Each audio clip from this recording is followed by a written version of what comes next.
Unacademy UPSC Hindi में आप सबका स्वागत है बच्चों। मेरा नाम अखिलेश है और मैं आपके बीच विज्ञान प्रौद्योगिकी और सामान्य विज्ञान के विषयों के साथ उपस्थित होता हूं।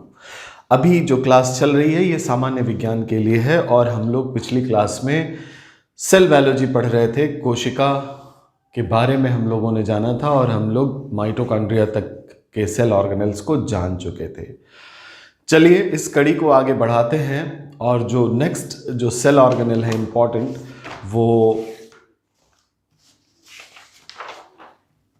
Endoplasmic reticulum अंतःप्रद्रव्ययी जालिका। तो चलिए आज हम लोग एंडोप्लाज्मिक रेटिकुलम से शुरुआत करते हैं अपनी।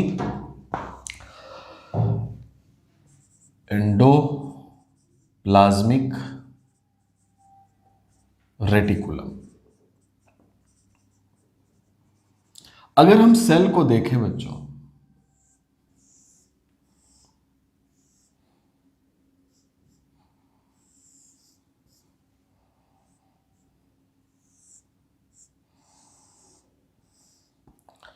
तो न्यूक्लियस के आसपास एक जालनुमा संरचना होती है और ये पूरी कोशिका में ऐसे फैली होती है जो ट्यूब्यूल्स, वेसिकल और माइक्रोफिलामेंट की बनी होती है।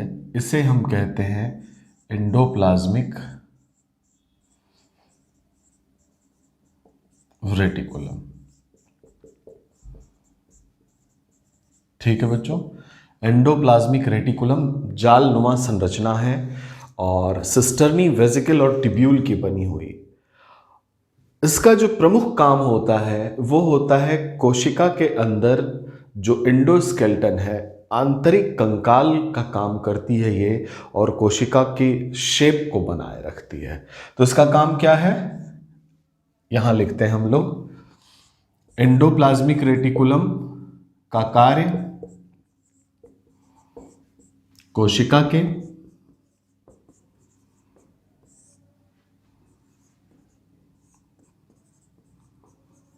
आकृति को बनाए रखने हेतु आंतरिक कंकाल की भांति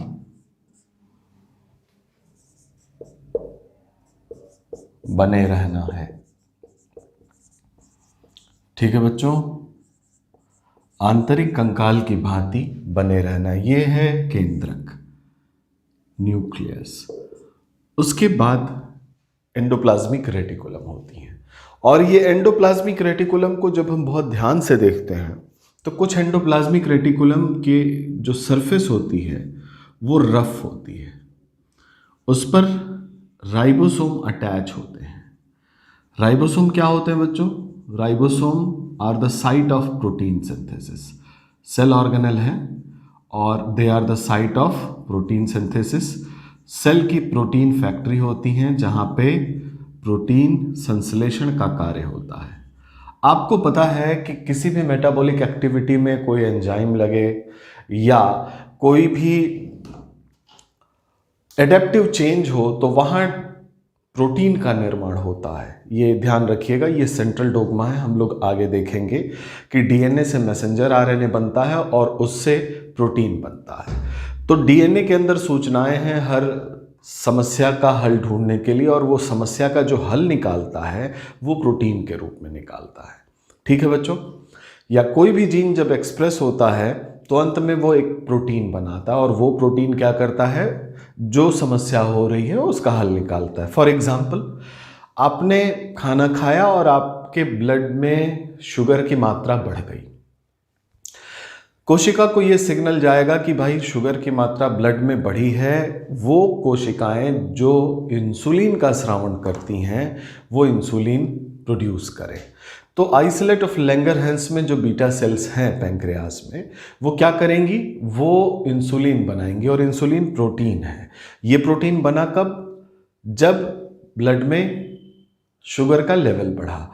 ये सिग्नल गया सेल के पास, सेल की डीएनए के अंदर ऐसा जीन है जो इंसुलिन सिंथेसिस के लिए रिस्पॉन्सिबल है। वो जीन फटाफट अपना मैसेंजर आरएनए बनाएगा और वो मैसेंजर आरएनए न्यूक्लियस से बाहर आएगा और जा कर के इसी राइबोसोम से अटैच होगा और यहाँ प्रोटीन सिंथेसिस होगी, इंसुलिन बनेगा, फटाफट गोल्जी अपरेटस का वेसिकल उसको उठाएगा, पैक करेगा और ले जा कर के सेल के बाहर छोड़ आएगा, सेक्रेशन हो जाएगा, ब्लड का शुगर कंट्रोल हो जाएगा। ऐसी कई सारी प्रक्रियाएं होती हैं, मेटाबॉलिक एक्टिविटी होती हैं बच्चों, जिसमें डीएनए में जो सूचना है उसके हिसाब से प्रोटीन बनती है। For example heat shock protein, कोई भी प्लांट है जो कि बहुत ही ज़्यादा टेम्परेचर में जीवित रह सकता है, वो तभी जीवित रह सकता है जब उसके डीएनए में ये परिवर्तन आ गया। उस टेम्परेचर को विथस्टैंड करने के लिए वो प्लांट ऐसा प्रोटीन बनाएगा जिससे कि वो उतने ज़्यादा टेम्परेचर को विथस्टैंड कर पाए।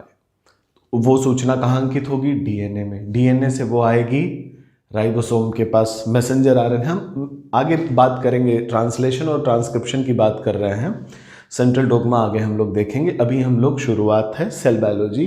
तो एक एंडोप्लाज्मिक रेटिकुलम ऐसे होते हैं, कुछ एंडोप्लाज्मिक, एक नहीं कहूँगा, जिसके बाहर ऐसे सरफेस पे राइबोसोम अटैच्ड होते हैं।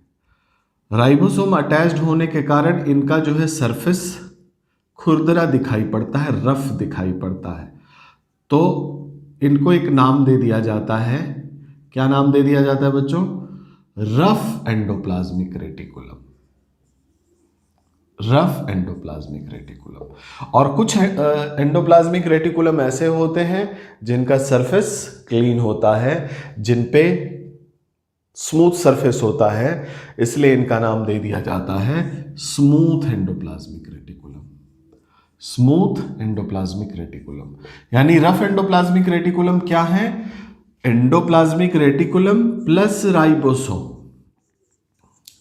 अभी हम लोग आगे चलेंगे, बताएंगे, हम पढ़ेंगे, हम लोग सीखेंगे राइबोसोम क्या है। राइबोसोम सेल ऑर्गेनेल है, माइक्रोस्कोपिक सेल ऑर्गेनेल, जो कि प्रोटीन सिंथेसिस में पार्टिसिपेट करता है। This is the seat of protein synthesis, इसलिए इसे कोशिका का प्रोटीन फैक्ट्री भी कहते हैं। तो अलग अलग नाम है, लोग पुकारते रहते हैं।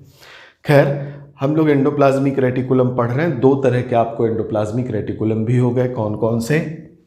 Endoplasmic reticulum, it is of two type. One is smooth endoplasmic reticulum जिसके ऊपर राइबोसोम नहीं होगा, and second one is rough endoplasmic reticulum जिसके ऊपर राइबोसोम्स एम्बेडेड होंगे। ठीक है बच्चों। एंडोप्लाज्मिक रेटिकुलम एंडोस्केलेटन का काम करता है। दूसरा, इस पे राइबोसोम जुड़े हुए हैं।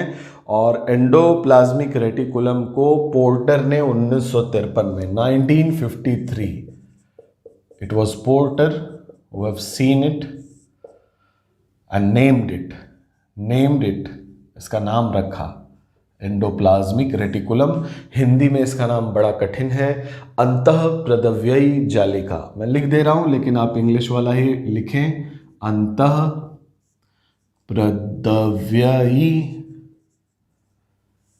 जालिका।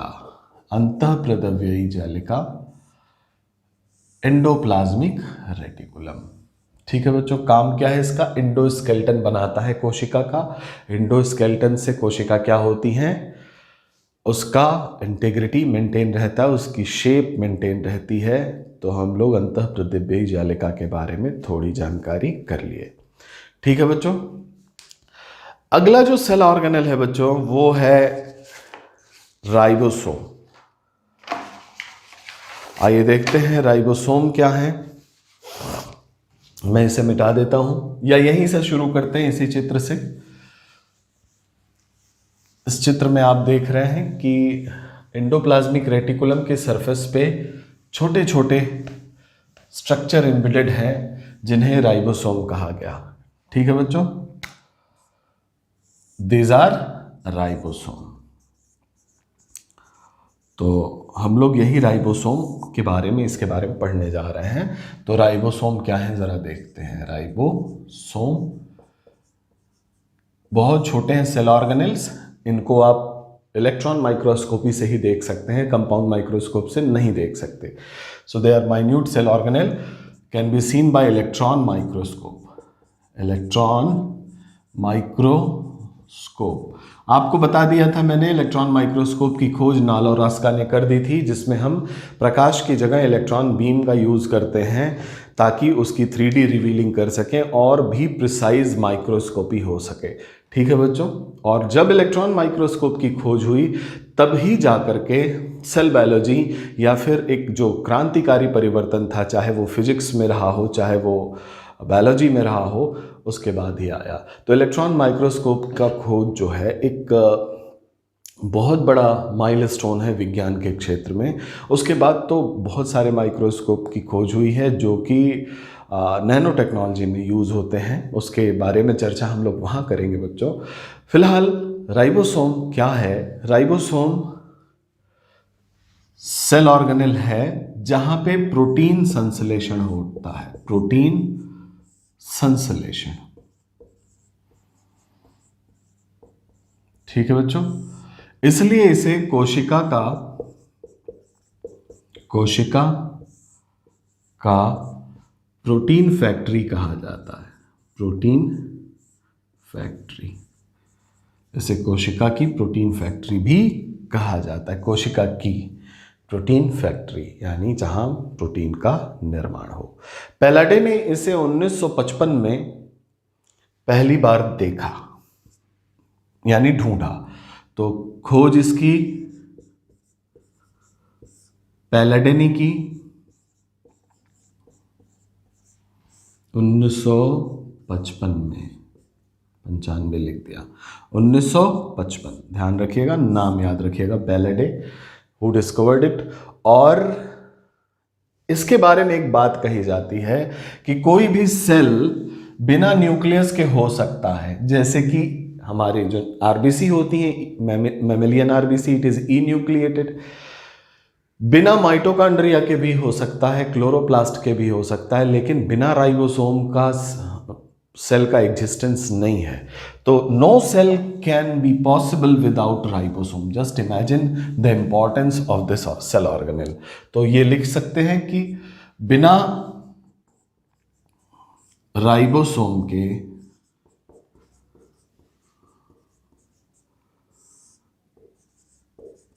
कोई भी सेल, कोई भी कोशिका का अस्तित्व संभव नहीं। ठीक है बच्चों, ई न्यूक्लिएटेड आरबीसी देख लीजिए, या जो प्रोकैरियोटिक सेल होती हैं उसमें न्यूक्लियस होता नहीं, इवन देन वहां पे राइबोसोम होते हैं। अलग की बात है वो 70S टाइप के होते हैं, but still ribosomes are there. ऐसा क्यों है? बिना राइबोसोम के सेल क्यों नहीं सरवाइव कर सकती? इस बात को समझ लीजिए बच्चों, और यहीं से एक बहुत बड़ी बात आपके दिमाग में आ जानी चाहिए जो आपको बायोटेक्नोलॉजी में हेल्प करने वाली है। Ribosomes are the seat of protein synthesis. और प्रोटीन क्या होते हैं बच्चों? जो मेटाबॉलिक एक्टिविटी में आपको आवश्यक होते हैं। एक कोशिका अगर आप समझ रहे हो तो उस कोशिका को उसके जो उपापचयी क्रियाएं हैं उसमें प्रोटीन की आवश्यकता होती है, और वो प्रोटीन की सिंथेसिस इस राइबोसोम के द्वारा होती है। प्रोटीन की सिंथेसिस राइबोसोम के द्वारा होती है, लेकिन प्रोटीन की सूचना जो होती है वो डीएनए में कैद होती है न्यूक्लियोटाइड सीक्वेंस के रूप में। हम लोग आगे देखेंगे, चिंता करने की जरूरत नहीं, बस सुनिएगा।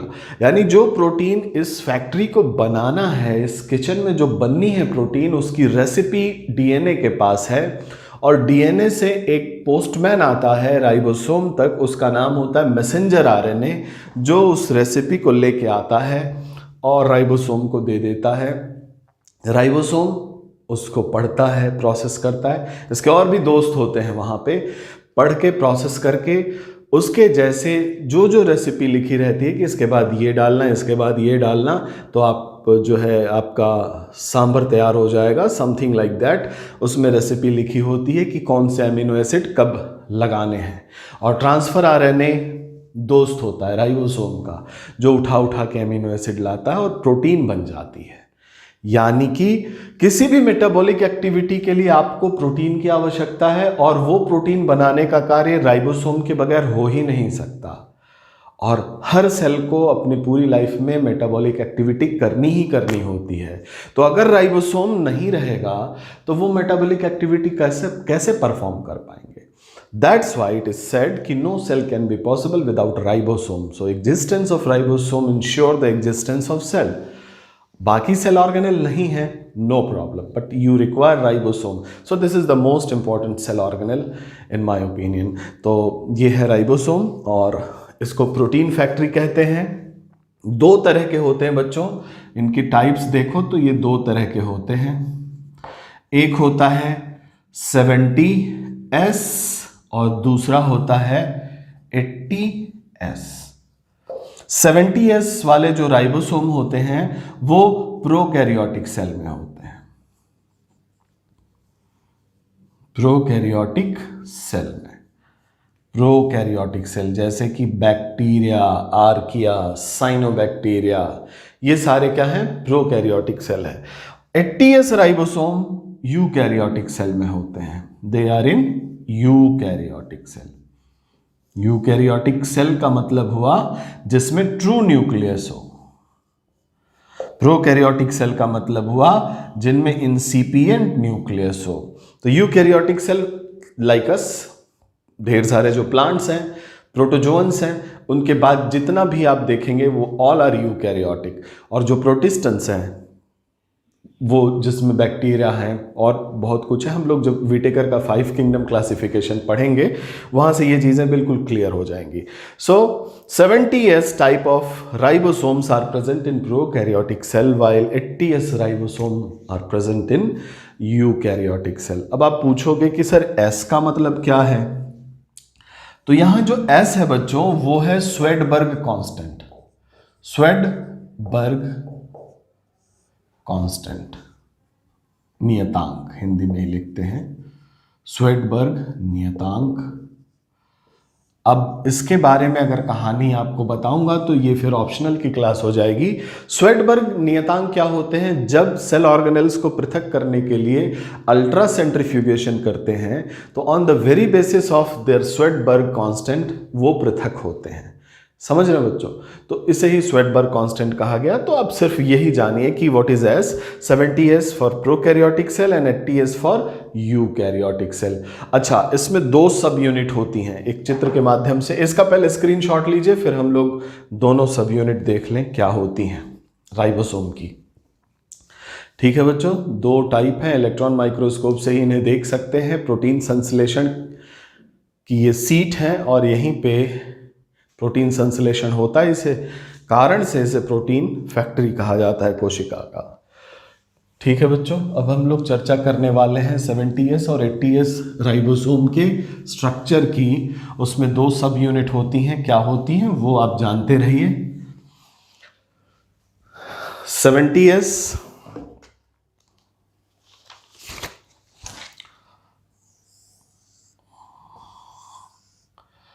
ये है 70S राइबोसोम जो कि प्रोकैरियोट्स में होता है। ठीक है बच्चों, इसमें जो नीचे बड़ी वाली सब यूनिट होती है वो 50S की होती है और ऊपर वाली जो सब यूनिट होती है वो 30S की होती है। दोनों को जोड़ेंगे तो 80S आ जाएगा। फिर आप कहेंगे ऐसा क्यों, ऐसा होता है, इसकी कहानी फिर ऑप्शनल की क्लास हो जाएगी सेल बायोलॉजी की। ठीक है बच्चों, दूसरा है 60S and 40S। This is 60S and this is 40S सब यूनिट ऑफ राइबोसोम। राइबोसोम का स्ट्रक्चर ऐसा ही होता है एंड और ये है 80S राइबोसोम। ठीक है बच्चों, और जो मैसेंजर आरएनए होता है जब वो न्यूक्लियस से रेसिपी लेने के बाद मैसेंजर आरएनए पे डीएनए रेसिपी लिख देता है, खुद तो आता नहीं, अपनी कॉपी दे देता है, उसकी फोटो कॉपी करा के कहता है ले जाओ। मैसेंजर आरएनए उसे ले करके आता है और यहीं अटैच हो जाता है बच्चों, यहाँ मैसेंजर आरएनए अटैच हो जाता है। ठीक है, और ट्रांसफर आरएनए साइटोसोल में होता है। ये बताता है ट्रांसफर आरएनए को कि यहाँ जो सूचनाएं लिखी हैं उसके हिसाब से एमिनो एसिड आने चाहिए, और ये फटाफट ले आके एमिनो एसिड यहाँ पे जोड़ता जाता है और इधर पेप्टाइड पॉलीपेप्टाइड्स बनते जाते हैं। ठीक है बच्चों, तो इस तरह से प्रोटीन सिंथेसिस होती है। ये है प्रोटीन जो बनती है, हम लोग डिटेल में देखेंगे, डोंट वरी अबाउट दैट। ठीक है, सेंट्रल डोग्मा जब पढ़ेंगे डीएनए को जानने के बाद तो ये बेहतर समझ में आएगा। ये है 80S राइबोसोम, जिसकी जो बिगर सब यूनिट है that is of 60S and the smaller सब यूनिट इज ऑफ 40S। ठीक है बच्चों, और नो सेल विदाउट राइबोसोम, ये तो मैंने आपको बता ही दिया। 2009 में एक नोबेल मिला था मेडिसिन का, एक भारतीय मूल के वैज्ञानिक को, वेंकट रमन रामकृष्णन। याद आया? वेंकट रमन रामकृष्णन को नोबेल प्राइज मिला था मेडिसिन का 2009 में। वो कारण ये था कि उन्होंने राइबोसोम के स्ट्रक्चर, फंक्शन और उसकी जो क्रियाविधि होती है उसको डिटेल में बताया था। तो संरचना, कार्य तथा क्रियाविधि किसकी? राइबोसोम की। इसलिए इनको नोबेल मिला था। क्यों मिला था? राइबोसोम की संरचना, कार्य और उसकी क्रियाविधि बताने के लिए नोबेल मिला था। स्क्रीनशॉट लीजिए, हम लोग आगे चलेंगे। ठीक है बच्चों, गुड। किसी को कोई दिक्कत तो नहीं? ये है हमारा राइबोसोम। राइबोसोम के बाद सबसे मज़ेदार और सबसे खतरनाक सेल ऑर्गेनेल आ रहा है आपके सामने, जिससे दुनिया डरती है, जो सेल का सिंघम है। ठीक है बच्चों, तो इसका परिचय मैंने करा दिया। बहुत खतरनाक है ये, जब ज़रूरत पड़ती है तो अपने जान की परवाह नहीं करता और आपके लिए हेल्पफुल होता है। इसका नाम है लाइसोसोम।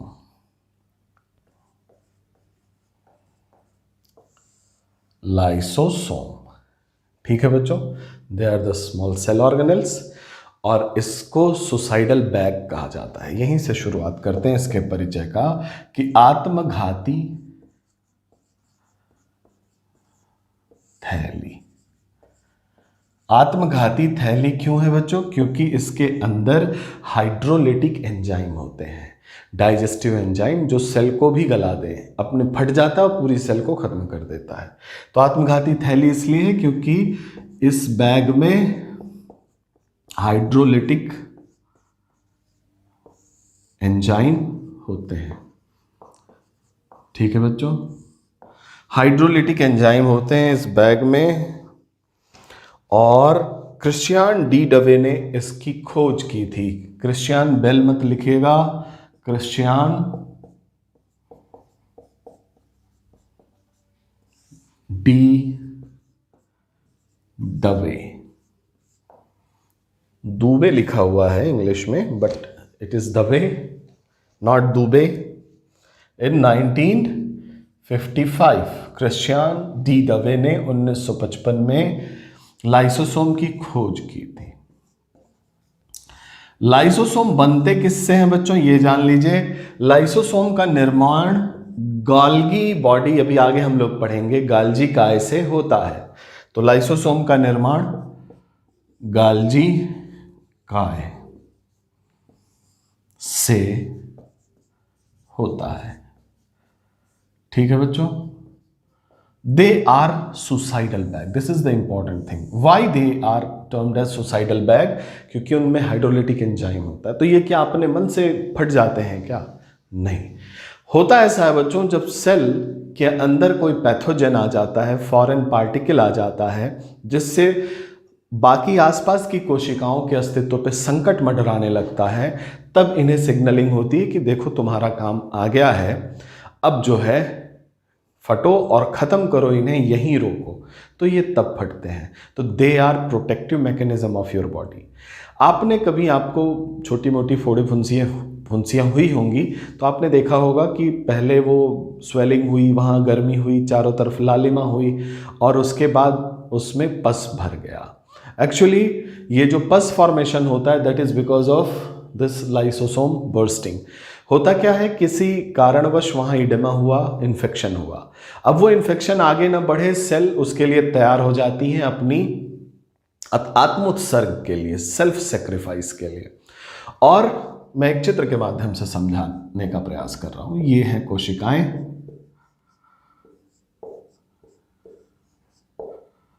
ठीक है बच्चों।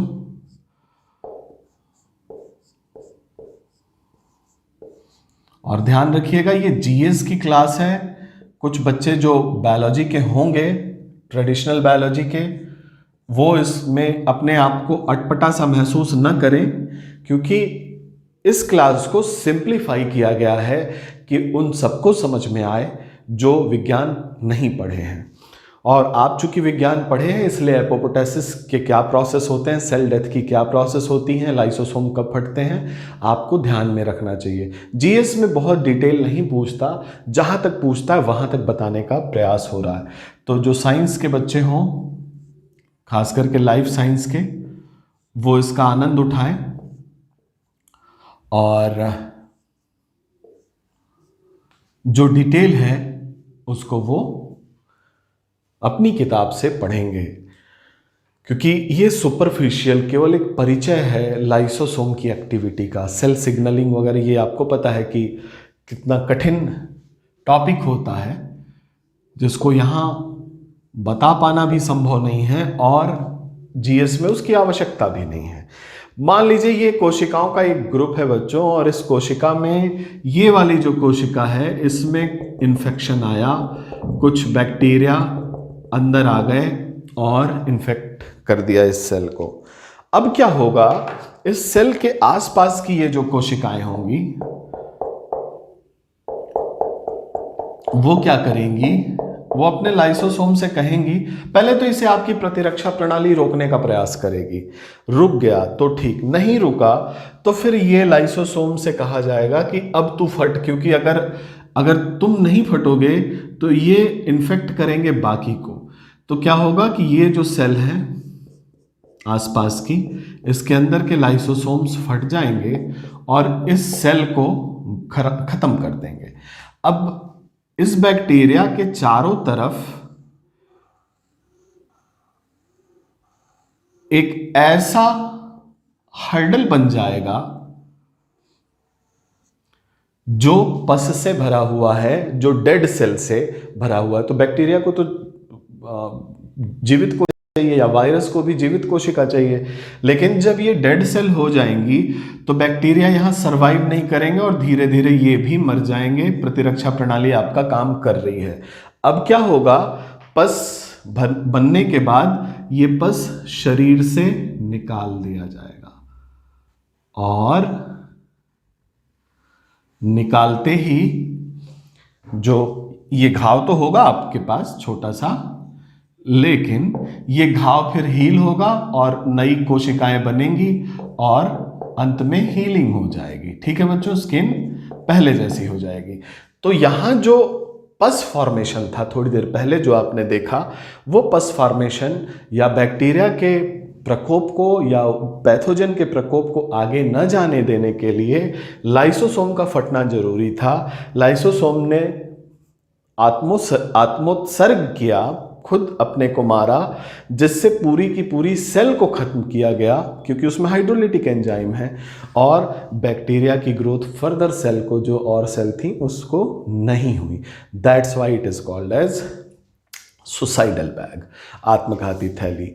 तो इसको स्क्रीनशॉट लीजिए बच्चों।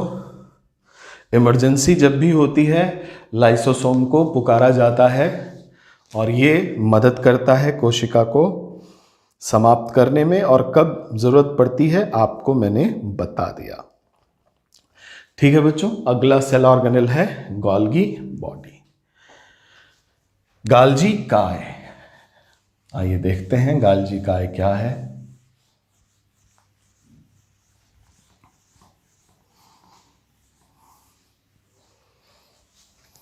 नेक्स्ट वन इज गोल्गी काय, गोल्गी बॉडी। खोज इसकी कैमिलियो गोल्गी ने की, कैमिलियो गोल्गी। कैमिलियो गोल्गी ने इसकी खोज की 1898 में। बड़ा स्ट्रक्चर है इसलिए पहले ही दिख गया था माइक्रोस्कोप से ही। गोल्गी बॉडी क्या होती है बच्चों? ज़्यादातर जो सिक्रीटरी सेल्स होती हैं जिसमें श्रवण का कार्य होता है उसमें ये ज़्यादा मिलती हैं, बाकी हर सेल में होती हैं, लेकिन ऐसी सेल जिसमें श्रवण, सिक्रीशन, श्रवण,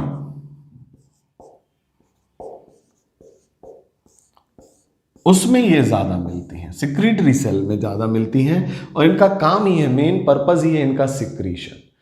जैसे मान लीजिए कि कहीं पे प्रोटीन बना, ये प्रोटीन बन रहा है, राइबोसोम है और इधर प्रोटीन बन रहे हैं, और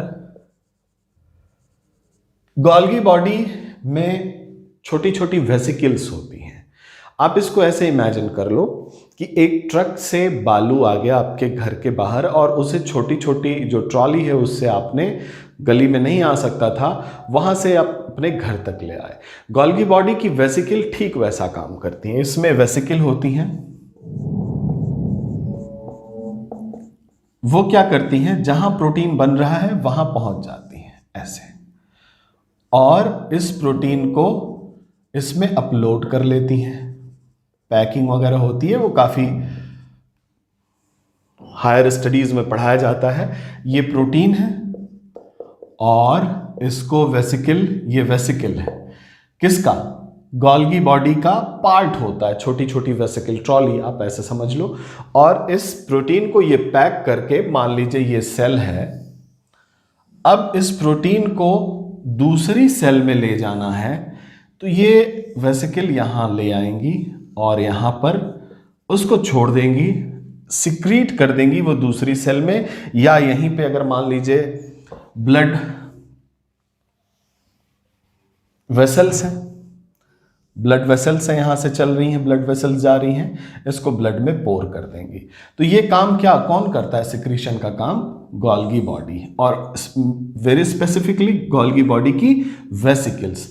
तो जहां कहीं भी श्रवण का कार्य होता है वहां गोल्गी बॉडी हेल्प करती है। और इनफैक्ट श्रवण के कार्य में किस तरह हेल्प करती, मैंने आपको बताया, इसकी वेसिकल जा करके बनने वाले प्रोटीन, मान लो प्रोटीन एंजाइम कोई बन रहा है, इसको इसने रिसीव किया एंड उसको ले आ करके उसके जगह जहां से वो स्रावित होता है वहां पे छोड़ दिया। तो सिक्रीशन का काम गोल्गी एपरेटस या गोल्गी बॉडी करते हैं। ठीक है बच्चों। और एक काम है इनका लाइसोसोम का निर्माण। लाइसोसोम का निर्माण, वहां मैंने बताया था कि लाइसोसोम का निर्माण कैसे होता है। तो गोल्गी बॉडी रिस्पॉन्सिबल हैं लाइसोसोम के निर्माण के लिए। तो कितना इंपॉर्टेंट काम करते हैं, लाइसोसोम बनाते हैं, साथ ही साथ जो सेल के सिक्रीशन है, जो भी सेल के श्रवण है, चाहे वो साइटोसॉल में लाना हो या फिर उसे बाहर ब्लड वेसल्स में ले जाना हो या फिर उसे दूसरे सेल में ट्रांसफर करना हो, ये सारे सिक्रीशन का काम गोल्गी बॉडी करते हैं। तो फटाफट लीजिए इसका स्क्रीनशॉट, गोल्गी बॉडी का स्क्रीनशॉट लें, फिर आगे हम लोग चलेंगे।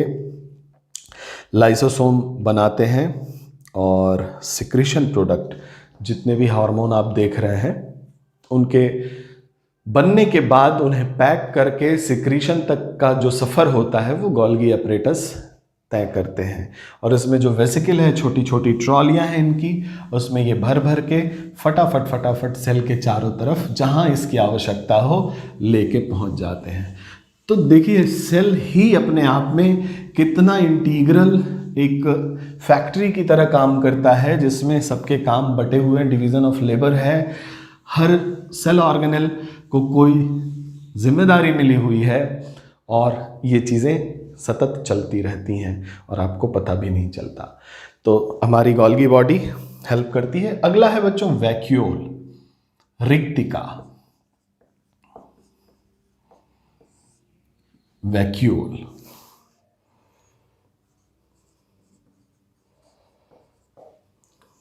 ठीक है बच्चों। जब आप सेल को देखते हैं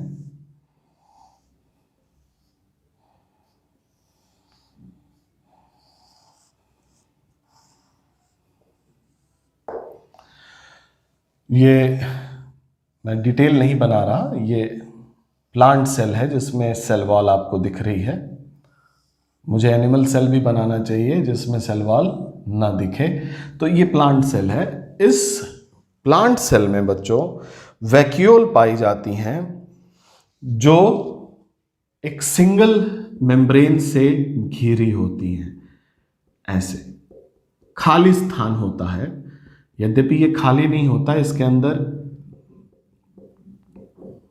कुछ होता है, लेकिन ये सिंगल मेम्ब्रेन से घिरी होती है। इस मेम्ब्रेन को कहते हैं टोनोप्लास्ट। ठीक है बच्चों, ये मैं प्लांट सेल की बात कर रहा हूं। प्लांट सेल, जब कभी सेल वॉल दिखाई पड़े तो आंख बंद करके समझ लीजिए ये प्लांट सेल ही होगी, क्योंकि सेल वॉल प्लांट सेल में प्रेजेंट होती है। ये है वैक्यूल या रिक्तिका, और इसके अंदर लिक्विड सब्सटेंस होता है टोनोप्लास्ट के अंदर। ठीक है, और ये क्या करते हैं बच्चों, ऑस्मो रेगुलेशन का काम करते हैं। ऑस्मो रेगुलेशन, इसको समझिएगा, ऑस्मो रेगुलेशन, परासरण नियंत्रण। ठीक है बच्चों, परासरण नियंत्रण। परासरण क्या होता है बच्चों, सॉल्वेंट का हाई कंसंट्रेशन से लो कंसंट्रेशन की ओर मूव करना। ठीक है बच्चों, तो उसमें क्या होता है, जो लिक्विड होता है वो मूव करता है, जो सॉल्वेंट होता है वो मूव करता है। तो जब सेल में ऑस्मो रेगुलेशन की जरूरत होती है, मान लीजिए सेल सैप में एक्स्ट्रा साल्ट आ गया, ज्यादा नमक आ गया, तो ये क्या करता है, यहां से पानी बाहर भेज देता है, ये सिकुड़ जाता है। तो जब पानी बाहर चला जाएगा, एक्स्ट्रा साल्ट का जो कंसंट्रेशन है, टोटल कंसंट्रेशन उसको मैनेज कर लेगा। मान लीजिए इसमें साल्ट की कमी हो गई, तो यहां से पानी अंदर चला आएगा, इसकी साइज बढ़ जाएगी, it will be kind of covering bigger area, और फिर क्या होगा, साल्ट के कंसंट्रेशन को कंट्रोल कर लेगा। तो ये जो ऑस्मोटिक बैलेंस है या ऑस्मो रेगुलेशन, ऑस्मोटिक बैलेंस,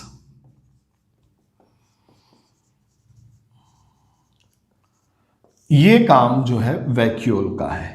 क्या, जैसे इसमें अगर मान लीजिए साल्ट कंसंट्रेशन ज्यादा हो गया, वो साल्ट कंसंट्रेशन अगर ज्यादा होगा तो बाकी सेल ऑर्गेनेल को इंपैक्ट करेगा। साइटोसॉल की बात मैं कर रहा हूं, ये है साइटोसॉल,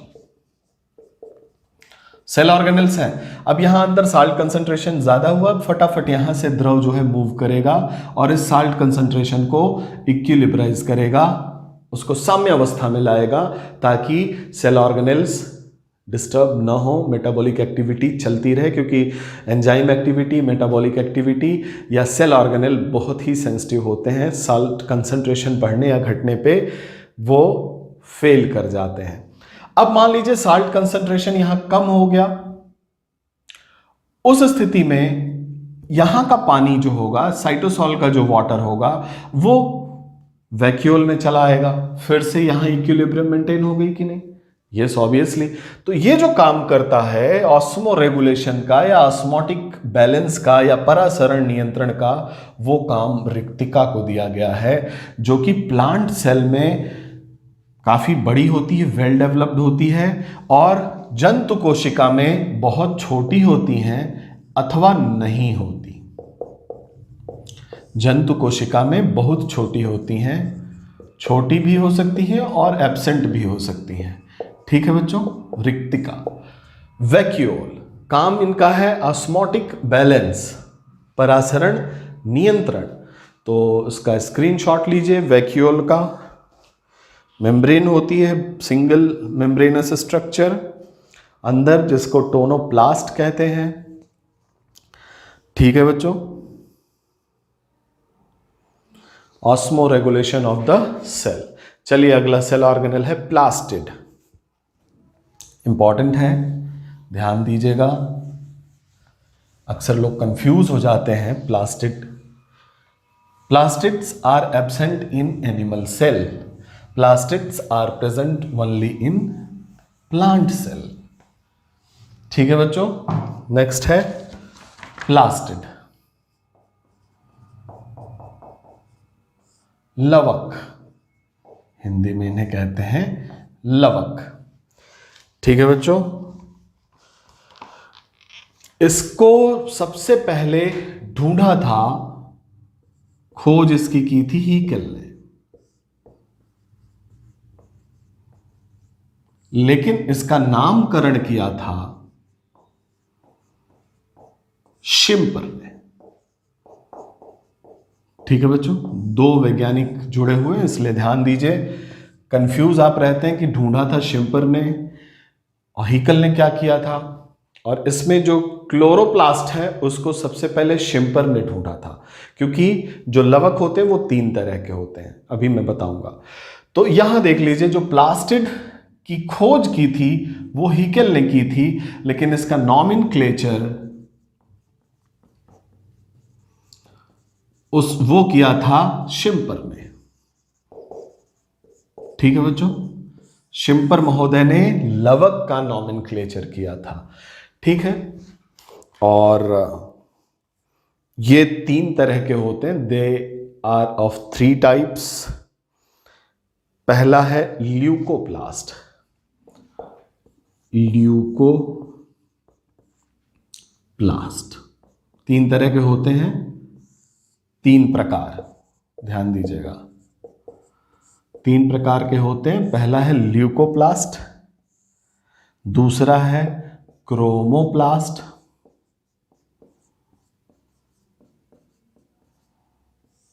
और तीसरा है क्लोरोप्लास्ट। ल्यूकोप्लास्ट, क्रोमोप्लास्ट और क्लोरोप्लास्ट।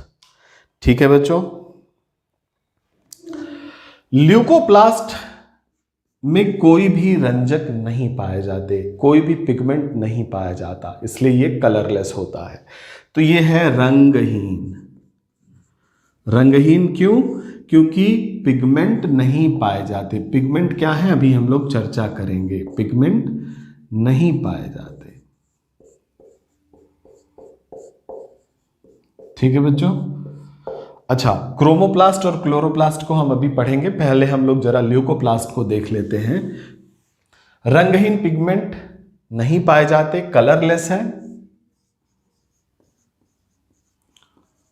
पिगमेंट नहीं पाया जाता। तो काम क्या करता है? इसका काम है फूड स्टोरेज का। जो खाना पौधे बनाते हैं उसको जड़ों में ये स्टोर करता है। जहां कहीं भी स्टोरेज है, तने हो या जड़ हो, जहां भी फूड का स्टोरेज है, ल्यूकोप्लास्ट करता है। तो आप इसको लिख सकते हैं कि फूड स्टोरेज, फूड स्टोरेज कहां? जड़ तथा तना में। जैसे आलू में जो मंड होता है, जो स्टार्च होता है, वो आलू के तने में स्टोर होता है, और मोर प्रिसाइजली देखा जाए तो तने के ल्यूकोप्लास्ट में स्टोर्ड होता है स्टार्च। ठीक वैसे ही सीड्स में, जैसे गेहूं हुए, चावल हुए, इसके सीड में फूड मटेरियल स्टोर है, that is stored in leucoplast. और चूंकि ये रंगहीन होता है, इसमें कोई पिगमेंट नहीं पाया जाता, तो इसका काम क्या है? Food storage. और फूड स्टोरेज जहाँ होता है उसमें आप कोई कलर देखते नहीं, नॉर्मली नहीं देखते, अनटिल अनलेस उसमें क्रोमोप्लास्ट का कुछ टिंज ना आ जाए, जो कि आ सकता है क्योंकि ये जो तीनों प्लास्टिड होते हैं ना रिवर्सिबल होते हैं, एक दूसरे में बदलते भी रहते हैं, वो बहुत डिटेल हो जाएगा, यहीं तक रुकते हैं हम लोग। ल्यूकोप्लास्ट जो जड़ और तने में खाद्य के संरक्षण में उपयोग में लाया जाता है। ठीक है बच्चों, इसका स्क्रीनशॉट लीजिए। तो हम लोग अगला पढ़ते हैं और अगला है chromoplast. Next one is chromoplast.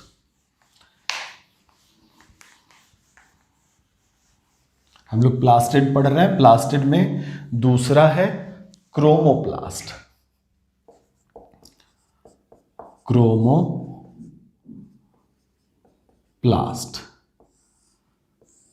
ये रंग युक्त पिगमेंट से बना हुआ है।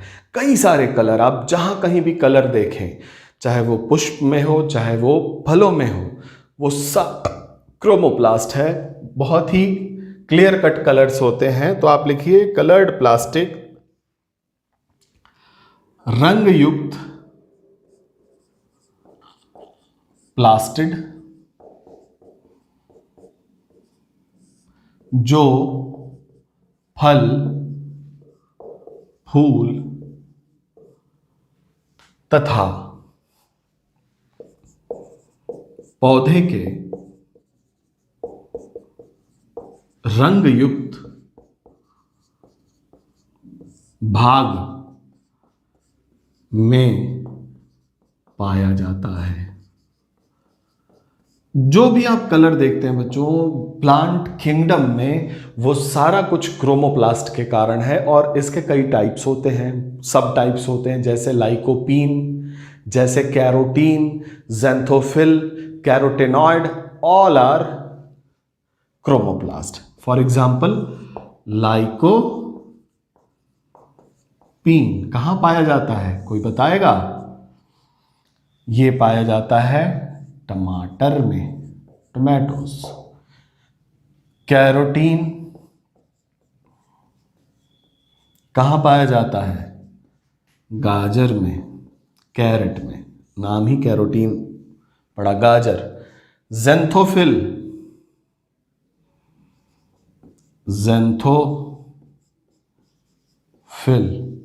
ज़ैंथोफिल कहां पाए जाते हैं बच्चों? जो फ्रूट्स के कलर्स आप देखते हैं ऑल आर ज़ैंथोफिल। तो फलों में आप लिख लीजिए। और खास बात इनकी क्या है, ये ऑल आर एंटीऑक्सीडेंट। ध्यान दीजिएगा, ये सारे के सारे एंटीऑक्सीडेंट हैं। एंटीऑक्सीडेंट पे मेरी एक क्लास है, आप देखें कि कैसे ये एंटीऑक्सीडेंट का काम करते हैं और किस प्रकार से ये कोशिका के डैमेज को रोकते हैं। इसीलिए कहा जाता है कि हरी पत्तेदार सब्जियां खाइए और फल खाइए, because they contain antioxidant and these antioxidant are chromoplast. Are you getting? फटाफट इसका स्क्रीनशॉट लीजिए। Lycopene, carotene, xanthophyll. ठीक है बच्चों, अगला है chloroplast. Next one is chloroplast.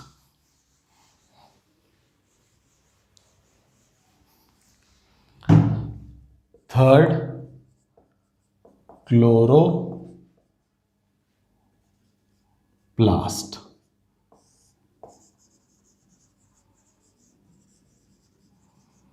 Chloroplast इसकी खोज जो है शिम्पर ने की थी, याद रखिएगा। 1885 में खोज की है क्लोरोप्लास्ट की शिम्पर ने,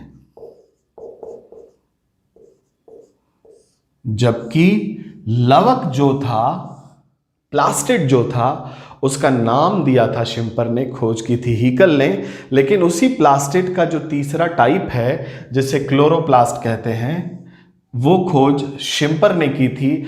इसीलिए किताबों में इस तरह से इंफॉर्मेशन गड्ढमड दिए रहते हैं कि आप कंफ्यूज हो जाते हो कि लगाएं किसको सही। तो याद कर लीजिए, क्लोरोप्लास्ट की खोज शिम्पर ने की थी और प्लास्टिड की खोज हिकेल ने की थी, जबकि प्लास्टिड्स के नाम जो दिए थे वो शिम्पर ने दिए थे। ठीक है बच्चों, कंफ्यूजन तो नहीं। यहां ये बहुत जरूरी सेल ऑर्गेनेल है ये प्लांट का। इसमें एक पिगमेंट पाया जाता है जिसका नाम है क्लोरोफिल। ये ऐसा वैसा पिगमेंट नहीं है बच्चों, बहुत इंपॉर्टेंट है, और दुनिया की जो खाद्य श्रृंखला है वो इसी पिगमेंट पे डिपेंडेंट है।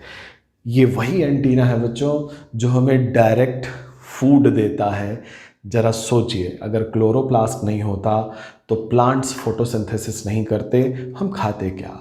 तो this is the antenna pigment जो हमें यहाँ की इकोसिस्टम में एनर्जी फ्लो को इंश्योर करता है। तो इसके सामने जो है सिर झुकाइए और फिर आगे हम लोग पढ़ते हैं क्लोरोफिल। क्लोरोफिल क्या है? It's a pigment, green pigment है, हरे रंग का है, जो कि प्लांट के फोटोसिंथेटिक रीजन में जो भी प्रकाश संश्लेषण के भाग हैं, ज्यादातर पत्तियां, कभी कभी तने, उसमें पाया जाता है, और ये प्रकाश संश्लेषण की अभिक्रिया को पूर्ण करने में सहायक होता है। क्या करता है क्लोरोफिल? कभी आपने सोचा है? फोटोसिंथेसिस क्या है पहले ये थोड़ा सा देख लें, फिर इसमें ये क्लोरोफिल क्या काम करता है ये आपको मैं बता दूं। फोटोसिंथेसिस होता है बच्चों क्लोरोफिल की सहायता से प्लांट वायुमंडल की कार्बन डाइऑक्साइड को सूर्य के प्रकाश में शर्करा में बदल देते हैं। ठीक है, CO2 plus sunlight plus chlorophyll और बन जाता है ग्लूकोज C6H12O6 प्लस O2। ठीक है बच्चों, क्लोरोफिल प्लस सनलाइट के कारण ही ये CO2 ग्लूकोज में बदला। ठीक है बच्चों, इसमें जो क्लोरोफिल है ना बच्चों, वो एक एंटीना का काम करता है। जैसे मान लीजिए क्लोरोफिल का स्ट्रक्चर देखेंगे आप तो कुछ इस तरह से, इस चित्र के माध्यम से समझिएगा। इस पे प्रकाश, सूरज का प्रकाश आया, फोटॉन्स आए, और इनको ये संकेंद्रित करके दो फोटो सिस्टम होते हैं, वो आपको जानने की जरूरत नहीं। फोटोसिंथेसिस में दो फोटो सिस्टम होते हैं जहां पे इस संकेंद्रित ऊर्जा को एक साथ दिया जाता है, और उसके बाद फिर फर्दर जो साइकिल होती है, C3 साइकिल, C4 साइकिल, जिसको आपको पढ़ने की आवश्यकता नहीं है, वो शुरू होती है और फोटोसिंथेसिस होता है। मेरा आपसे ये कंसर्न है कि आप ये जाने कि क्लोरोफिल एक एंटीने की तरह है जो कि सूरज के प्रकाश को एक साथ संकेंद्रित करके फोटो सिस्टम को दे देता है, फोटॉन्स को एक साथ संकेंद्रित करके ऊर्जा को फोटो सिस्टम को दे देता है, और फोटो सिस्टम में फर्दर फोटोसिंथेसिस की प्रक्रिया फोटो सिस्टम 1 और फोटो सिस्टम 2 की सहायता से होने लगती है, और ये कार्बन डाइऑक्साइड C3 साइकिल के थ्रू फिक्स होती है, अंत में ग्लूकोज बनाती है। ठीक है बच्चों, इतना बस आप जाने। मेरा बस ये बताना था कि ये जो क्लोरोप्लास्ट है ये एक एंटीना पिगमेंट की तरह काम करता है, एंटीना पिगमेंट। अगर ये क्लोरोप्लास्ट ना होता तो ये एंटीना पिगमेंट की तरह काम न करता, और ये संकेंद्रण ना होता ऊर्जा का, और ये ऊर्जा फोटोसिंथेसिस में यूज ना होती। तो आप देखें कितना मेटिकुलसली डिजाइंड है जो नेचर, किस प्रकार से एक एक सेल के अंदर क्लोरोप्लास्ट जैसे एंटीना बनाए हुए हैं, और उससे फोटोसिंथेसिस हो रही है।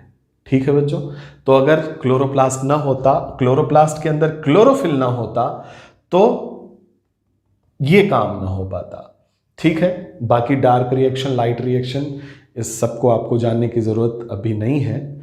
जनरल स्टडीज में क्लोरोफिल को समझिए। तो क्लोरोफिल क्या है? एंटीना पिगमेंट है जो कि प्रकाश संश्लेषण में सहायक होता है। ठीक है बच्चों, प्रकाश संश्लेषण में सहायक होता है क्लोरोफिल। अच्छा, एक चीज और जान लीजिए, बहुत इंपॉर्टेंट है, क्लोरोप्लास्ट में अपना डीएनए होता है, अपना खुद का डीएनए होता है, अपना डीएनए होता है, अपना डीएनए। और कहां होता है, फिर लिख दे रहा हूं, माइटोकॉन्ड्रिया में।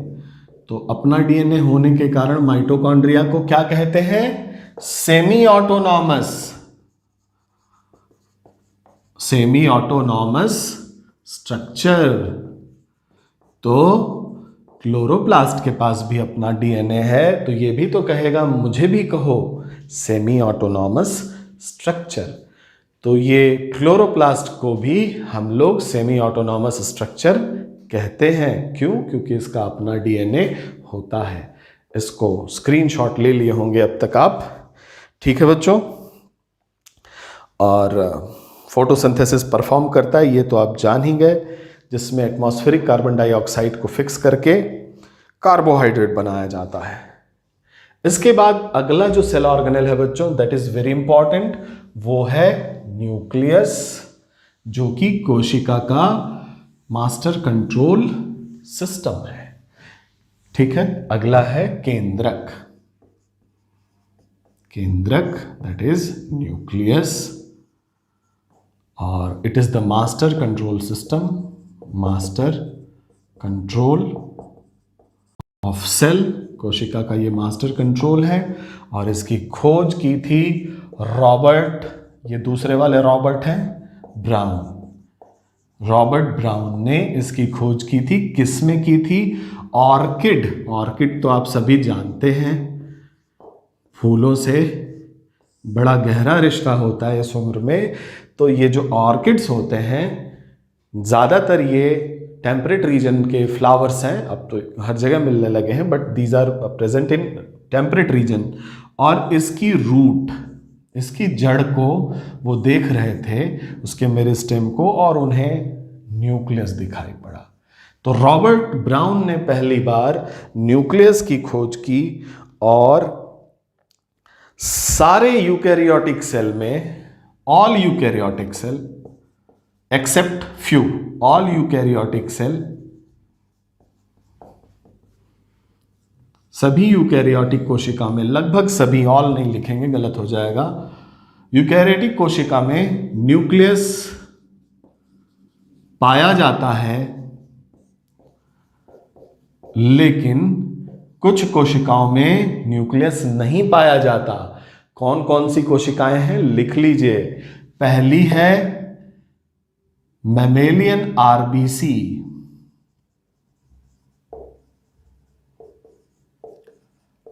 Red blood carp cells. हमारी जो रेड ब्लड कार्प सेल्स हैं, उसमें न्यूक्लियस नहीं पाया जाता। दूसरा है फ्लोएम, कल हम लोग चर्चा कर रहे थे फ्लोएम और जाइलम की, एनुलर रिंग जब हम लोग पढ़ रहे थे। तो जो फ्लोएम होता है बच्चों, वो सीव सेल और सीव ट्यूब से बना होता है, उसके सेल होते हैं। क्या होते हैं, सीव एलिमेंट उसको कहा जाता है, सीव एलिमेंट, जिसमें सीव सेल होती हैं और सीव ट्यूब होते हैं। ठीक है बच्चों, किसकी बात मैं कर रहा हूं, फ्लोएम की। फ्लोएम क्या है, जड़ों में और तनों में पाए जाने वाले वो टिश्यू हैं जो पूरे प्लांट में खाना वाना पहुंचाते हैं। सारा जो फोटोसिंथेट बना होता है उसको पूरे प्लांट में पहुंचाते हैं। उसमें सीव एलिमेंट्स होते हैं which is made up of sieve cells and sieve tube. और ये जो सीव सेल और सीव ट्यूब होती हैं, इनमें न्यूक्लियस नहीं पाया जाता। तो दो चीजें आप ध्यान में रखिएगा, मैमेलियन आरबीसी में न्यूक्लियस नहीं पाया जाता, और फ्लोएम के सीव एलिमेंट्स में न्यूक्लियस नहीं पाया जाता। स्क्रीनशॉट लीजिए, समय बचा है कि नहीं, और हमारा समय समाप्त हुआ। आगे की कहानी केंद्रक से शुरू होगी। केंद्रक मास्टर कंट्रोल ऑफ सेल है, यानी इसमें ऐसा कुछ है, ऐसे गुण हैं जिसके कारण ये मास्टर कंट्रोल इसके हाथ में है, और वो गुण है इसके अंदर डीएनए का होना। डीएनए यानी कि डीऑक्सीराइबो न्यूक्लिक एसिड, जो कि हमारा और आपका जेनेटिक मटेरियल है, अनुवांशिक द्रव्य है। इसमें सारी सूचनाएं कूटबद्ध तरीके से होती हैं और जो न्यूक्लियोटाइड के सीक्वेंस के रूप में होती हैं। थोड़ा आप कंफ्यूज हो लेंगे तो बेहतर होगा, अगली क्लास को करने के लिए आप कंफ्यूज होके आएंगे और कुछ पढ़ के आएंगे तो बेहतर रहेगा। डीएनए के अंदर सारी सूचनाएं होती हैं और वो सूचनाएं केंद्रक के अंदर होती हैं, और केंद्रक उन सूचनाओं के आधार पे पूरे सेल का नियंत्रण करता है, और पूरे शरीर के हर कोशिका के हर केंद्रक में ये सूचनाएं होती हैं, और जिनको जो काम दिए गए हैं वो काम वो कोशिकाएं करती हैं इस सूचना के आधार पे, डीएनए के आधार पे। एक सवाल है आपसे बच्चों, न्यूक्लियस का जो डायमीटर है वो है लगभग 10 माइक्रोमीटर का, और जो डीएनए है अगर उसको फैला दिया जाए तो वो 3 से 4 मीटर लंबा हो सकता है। 3 से 4 मीटर लंबा, जस्ट इमेजिन, बहुत होता है। तो मेरा ये सवाल है कि उतना लंबा डीएनए उस सेल जो आपकी आंखों से दिखाई नहीं पड़ती, उसके अंदर एक छोटा सा न्यूक्लियस जो कि 10 माइक्रोन के डायमीटर का है, उसके अंदर कैसे पैक्ड है, कैसे उसमें रखा गया है ना सवाल? तो ज़रा खोज के लाइए इसका उत्तर, और अगली क्लास में हम लोग यहीं से शुरुआत करेंगे और सारी बातें आपके सामने रखी जाएंगी। Thank you for today.